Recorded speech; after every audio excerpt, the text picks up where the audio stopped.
Why, hello everyone, Sean here, and today I wanted to talk about my impressions slash review at this point for the free-to-play game that's been hot in the press and the newest hotness for a lot of the gamers anyway, which is Genshin Impact. Genshin Impact, for those who don't know, is I believe, a Chinese-developed free-to-play game featuring RPG elements and things that are very reminiscent for JRPG games or anyone who has played JRPGs, such as myself. We would feel right at home when it comes to those sort of games. So Genshin Impact has been the new hotness because, one, it is free to play. Two, it's pretty accessible, for most platforms anyway. You can get on PC, Android, iOS. And soon it'll be on Switch, and of course, yes, I forgot to mention PlayStation 4. So pretty much most platforms have access to this free-to-play game. And not only that, I think overall, in my opinion, this is probably the best free-to-play game in the genre.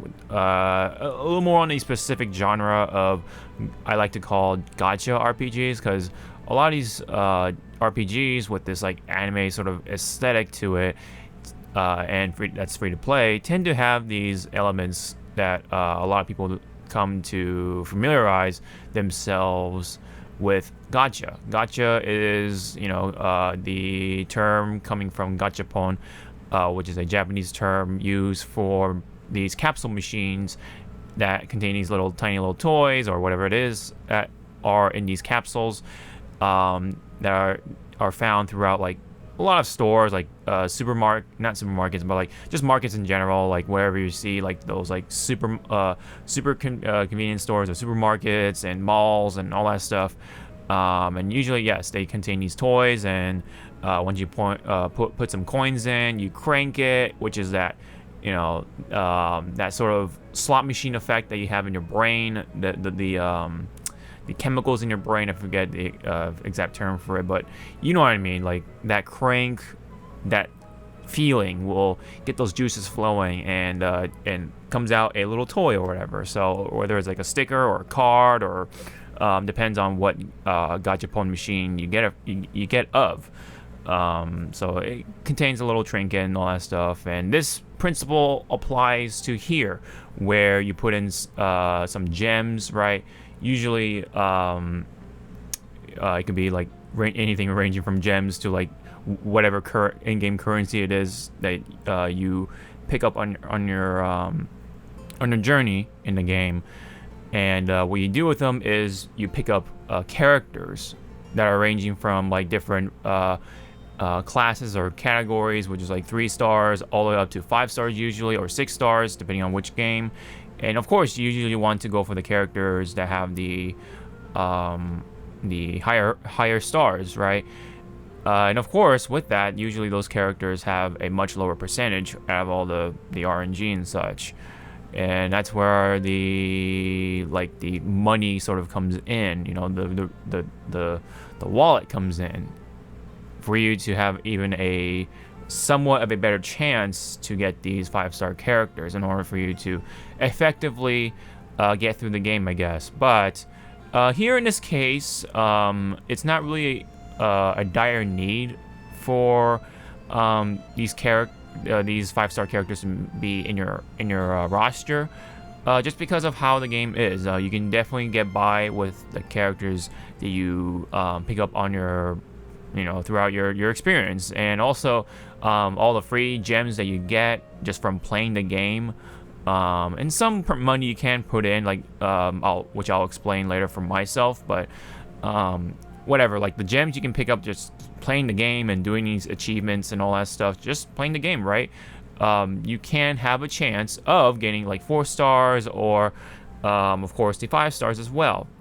And of course, in this case, there are only 4 stars and the 5-star characters, right? And the rest of them are like common weapons, and also just other weapons in general, with different star ratings and such. That could, block your chances of getting the character that you want. That's how the nature goes, usually in these gacha RPGs. Usually, especially if you put some money in there. So I've had a fair share of doing so with games like Fate Grand Order and all that stuff in the past. And gladly, though, you don't really need to do that in a game like Genshin Impact. You can just play the game, and you get so much out of it just from playing it. As a free-to-play game, and not so much putting in a ridiculous amount of money just to get the heroes that you want. That it doesn't really exempt that. So, or it doesn't really create the need, or just this demand for it for yourself. And I that's what I really like about Genshin Impact, is that for a free-to-play game, it looks really good, plays really good for what it is. And not only that, for a game of that genre, the gacha RPG, it doesn't become so intrusive of like, oh hey, if you put this amount of money, you'll get this 5-star hero or whatever, or you have a chance to get this 5-star hero.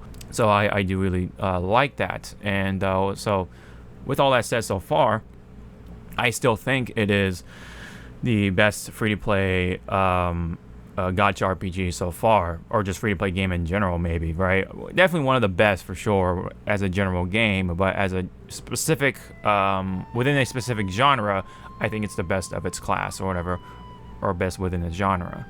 Yeah, I just find it really satisfying, the simplicity of it, of like exploring and finding treasure and all that stuff. There's like treasure everywhere, or just like things to explore or discover everywhere. So you're just constantly getting distracted in a good way by these like landmarks or treasure boxes or chests and just other things that you can discover, and it'll only add to more experience for yourself. So it definitely just it rewards you for being observant of the world map. So if you find something, you just go to it and you open it, and it just only will be more experience for you. A lot of these chests have the common loot, like lower level weapons and just material to upgrade those weapons, right? But no matter what, you still get experience. You get a little bit of gems for every little treasure that you find. So and not only that you can explore stuff. If you find stuff along the way, you still get gems as well. So you're constantly getting reward for exploration, and that's like one of the simple yet really satisfying things that you find in this game. So that's why I really like Genshin Impact as of right now, and it is for me like the go-to sort of game as of now. I've been playing it for every night, doing the dailies and taking care of the commission sort of missions, which earn a good amount of adventure rank, and also just you get rewarded for it. So you get more gems, you get just stuff in general, just by doing some dailies, and they're pretty simple too. So the simplicity, the satisfaction, and just the overall gameplay, the combat system is really relatively simple, and yet you can do some cool things still. You have a party of 4 characters at a time, and you can switch them on the fly in a way. There's a bit of a cooldown in between, but you can switch in between attacks, so you can kind of potentially create some cool little combo videos, I guess, if you want to. So that if that's up anyone's alley for that, then that's definitely something to pick up because it's free, But the RPG elements are also satisfying as well. So whenever you pick up duplicate characters or duplicates of the hero that you have already, that only will add to the RPG elements. They'll just get stronger. So it rewards you even if you got the character already. So it just only further rewards you. And there's some it takes a lot of the best elements of gacha from other games such as Arknight and other games that allow you to sort of chip off summons, basically let's say for every 10 summon you are guaranteed a 4-star whatever and higher, whether it's a weapon or a hero. Things like that are some of the elements I do wish I see in my other gacha RPGs such as Fate Grand Order. Fate Grand Order, in comparison to this, feels archaic. It's very basic, and it doesn't really reward you for putting in this amount of summons in this one roster or whatever. It's just very straightforward. You're not really getting rewards out of it. It's all just percentage, the RNG and the percentages and such. There's nothing you're rewarded towards over time as you do more summons on this particular banner. Here in Genshin Impact, you are rewarded for that. So for, like I said, for every 10 summon that you do, you're guaranteed a 4-star of swords, and you don't have to do an actual 10 summon on like Fate Grand Order. You can just do one summon at a time, and you're chipping off progress towards that. So you just do 1, 1, 1, 1, 1, and until you do your 10th summon, you have a chance of getting a 4-star or higher. So you have a chance of getting possibly a 5-star hero in a way. So I feel like those things should carry on to those other games, right?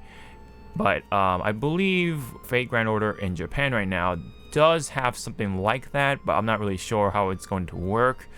They are sort of working on that just to stay relevant, right? Because if they actually just stick with what they've been doing, they're gonna fall behind, and they're gonna, people are gonna fall off of that and go towards the more rewarding gacha RPGs, such as like Genshin Impact or Arc Knights and such. Even another one like Epic 7 has been doing that too, where you have a pity summon. Basically, if you summon this many times, you are guaranteed the banner 5-star hero. Of course, you have to do a lot of summons, but it's still you still have that sort of chance if you want to invest that much time in summons into this one banner. So that's also something that you should consider doing for all the other gacha RPGs in the past. So yes, Genshin is one of those rewarding gacha sort of deals, and also if you want to put some money into Genshin Impact just to kind of like stir the pot a little bit, but at the same time not break your wallet, I suggest just doing the $5 a month deal. It's kind of like a subscription. Like if you want to put $5 a month, you are rewarded with gems every single day that you log in, and it lasts for 30 days, I believe, right, for every time you do it. So you're rewarded this many gems. I think it's like 3,000 whatever overall over time, and so that means you get this many gems for only $5. But if you were to buy those gems at once in the shop, you would have to put in at least $15 at least, and that's with the bonus first time bonus that you get with with your purchase. So sorry about that. I've been kind of blabbering on about the gacha elements. I should talk about the other elements that are actually in the game, such as the gameplay mechanics, the feel of it. So the gameplay side of things, when it comes to that, like I said, it's simple and yet really satisfying, as well as the rest of the nature of Genshin Impact. It doesn't really consist of like intricate combos and anything like that. You just mash one button and you do some attacks, right? And then you have like a special move, and then you have an ultimate essentially, or like the big move that you can do depending on what character you have, and they have like different effects. And what's also really cool is that there are elements incorporated into this game as well, like lightning, fire, air, water, and ice, and what have you. And every time enemies are affected with different elements at once, it gives off like some sort of reaction. It's almost like kind of like like a chemistry sort of thing, right? So you have element synchronization, so that adds a little more to the gameplay side of things. So if you have like different heroes and such, and you put them together in one party, they can like really work together really well, depending on what you do or how you want to do things, and what the characters you have, of course, in your arsenal. So that's why that's also fun to do, and also satisfying as well, just like the rest of the game itself. The feel, like the movement and all that stuff, on PC is 60 frames per second. It's barely optimized, so I really do like that, especially for a free-to-play game. And not only that, on top of all that, the game is beautiful. This is very important for a lot of these big exploration games. You know, you're constantly looking for stuff, so you want stuff to look good in your games. And for a free-to-play game, this looks absolutely gorgeous and beautiful. It's got gorgeous looking anime cel shading graphics for the characters, but the environments, it's got that nice like shine to it. The lighting effects are really good.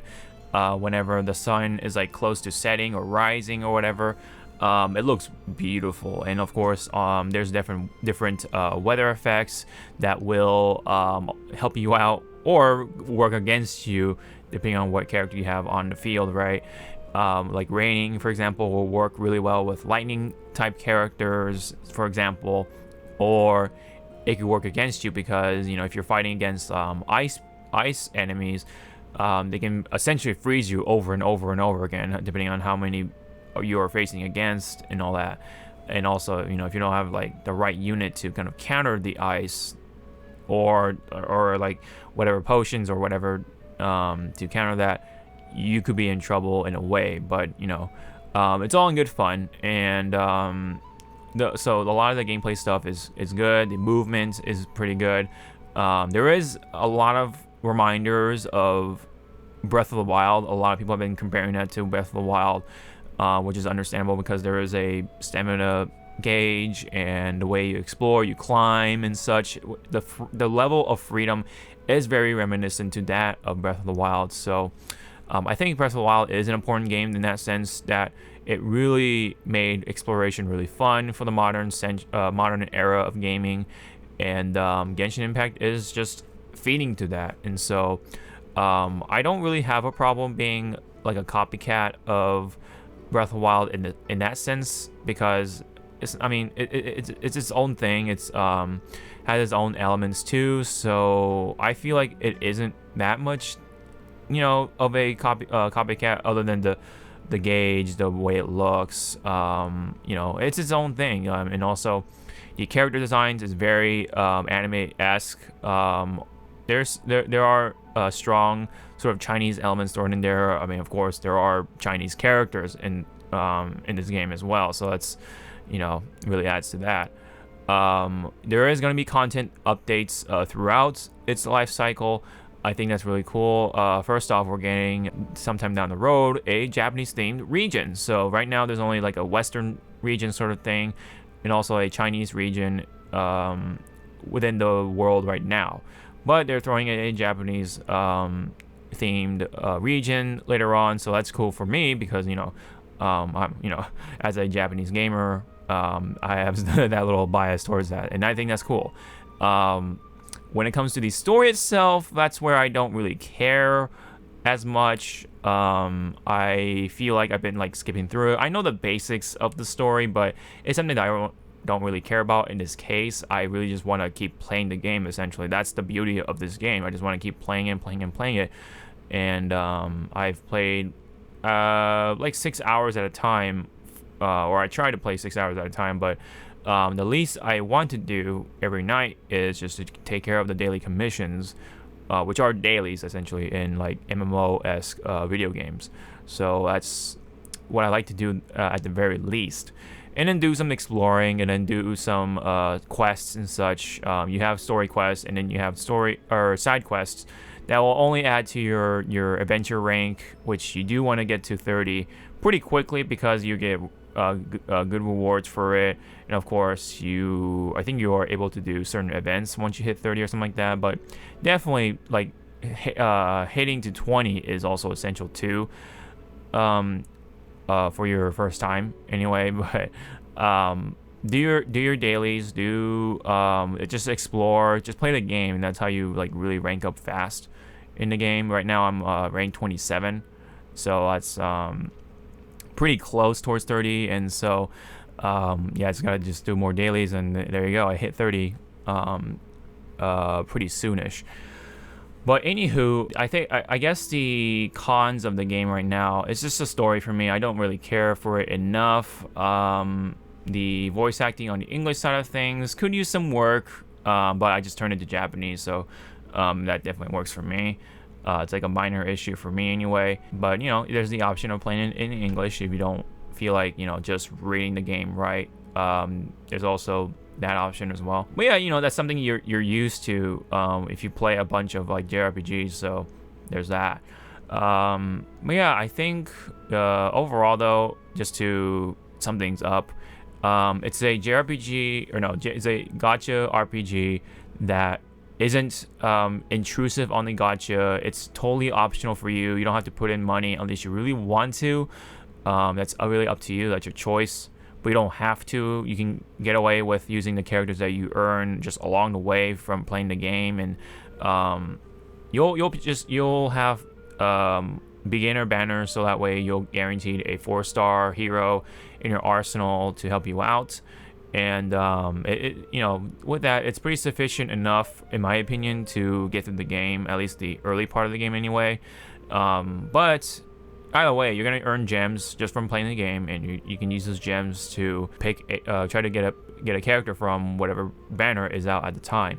My suggestion, my little tip to give out for beginners anyway, who are going to start playing Genshin Impact, I would suggest staying away from the banner that has Jean and Diluc on the cover anyway.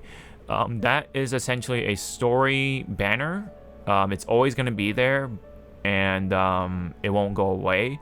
That's the least optimal one in my opinion, because you have 5-star weapons that get in your way of trying to get the 5-star heroes. So my suggestion is to just pick the character roster pick the character banner that's out at the time. Right now, as I speak, it is a rate up for Venti and some other 4-star characters, right, such as Fischl and all that stuff. So pick a character banner over the story banner. That's my biggest tip I can give out. That way you're guaranteed a 5-star character a little more if you manage to get a 5-star drop. Because if you do that with the story banner, there is a chance that you're going to get a weapon instead. Now, yes, you know, it is nice to get weapons too, but you're going to be more satisfied with having a character over a weapon. That's just the nature of things. So, like I said, though, it's the best gacha RPG out there that's free to play. It looks great. It plays great. It just feels like a full game for free. So, if you're absolutely down for that, I highly recommend it. It's free. Give it a try. Why not? Whether it's on PC, iOS, Android, and PS4. And it will soon be out for Switch down the road. That probably be the perfect device to do, in my opinion, because you know you can play on your bed. It's, you know, got the handheld nature to it.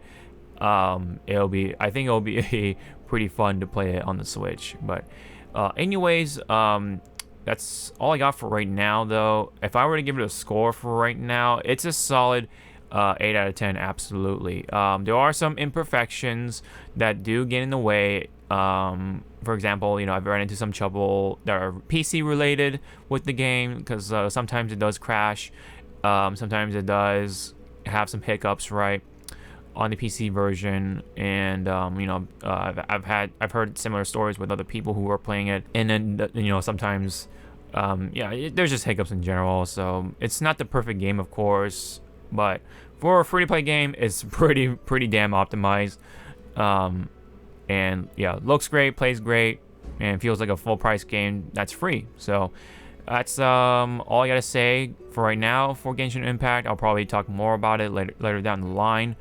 Probably maybe see some gameplay on this channel, perhaps, but depending on how I feel and whatever. So thank you guys so much for listening and tuning in on my review/impressions for Genshin Impact. I highly recommend it. And if you have any comments, leave me down below. I'd love to read them.